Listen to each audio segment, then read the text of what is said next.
یوم عرفہ جو ہے اس مہینے کی 9ویں تاریخ، جسے یوم عرفہ کہا جاتا ہے، جس دن حاجی عرفات کے میدان میں جمع ہوتے ہیں۔ حاجیوں کو دیکھ کر اللہ رب العالمین خوش ہوتے ہیں کہ یہ ننگے سر، دو چادروں میں لپٹے ہوئے، پراگندہ بام، میل کچیل کے ساتھ میرے سامنے جو ہے کھڑے ہیں اور اپنی عاجزی اور انکساری کا اظہار کر رہے ہیں۔ تو ایک تو عرفات میں حاجیوں کو دیکھ کر اللہ رب العالمین خوش ہوتے ہیں، دوسرا پہلی صف میں دوڑ کر بھاگنے والوں کی طرف دیکھ کر اللہ رب العالمین خوش ہوتے ہیں۔ پہلی صف کی بھی اہمیت ہے کہ اللہ خوشی کا اظہار فرماتے ہیں اپنے ان بندوں کو دیکھ کر جو پہلی صف میں دوڑ کر آتے ہیں۔ اور تیسرا ان میاں بیوی سے اللہ رب العالمین خوش ہوتے ہیں جو ایک دوسرے کو تہجد کے وقت اٹھاتے ہیں۔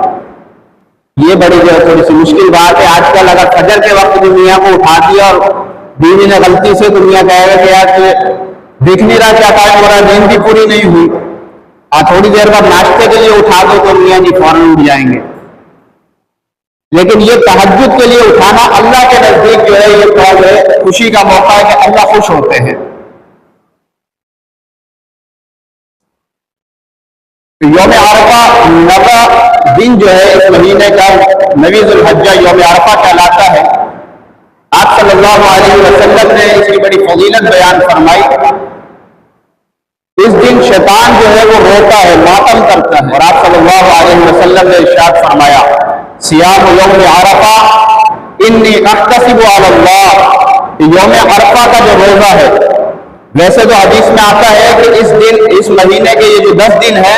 ہر دن کا روزہ جو ہے وہ 1 سال کے روزوں کے برابر اس کا ثواب ہے، اور ہر رات کا ثواب لیلۃ القدر کے برابر ہے۔ اب رمضان المبارک میں لیلۃ القدر 5 راتوں میں ہے، پھر معلوم نہیں ہے کہ کون سی رات میں ہے، لیکن اس کی ہر رات کے بارے میں اللہ کے نبی صلی اللہ علیہ وسلم نے ارشاد فرمایا کہ ان 10 دنوں میں ہر رات کو جو ہے لیلۃ القدر کا ثواب عطا فرماتے ہیں اللہ رب العالمین۔ تو آپ صلی اللہ علیہ وسلم نے ارشاد فرمایا کہ میں اللہ سے امید رکھتا ہوں کہ اللہ رب العالمین اس یوم عرفہ کا روزے رکھنے والوں کے 1 سال گزشتہ کے گناہ معاف فرما دیں گے اور 1 سال آئندہ کے گناہ معاف فرما دیں گے۔ تو علماء نے لکھا ہے کہ یہ ایک طرح سے روزہ رکھنے والے کو زندگی کی ضمانت بھی مل گئی، اس لیے کہ آئندہ سال زندہ رہے گا تو گناہ کرے گا، اور گناہ کرے گا تو اللہ رب العالمین معاف فرمائیں گے۔ تو یہ اسے زندگی کی ضمانت بھی مل گئی، زندگی کا اس نے انشورنس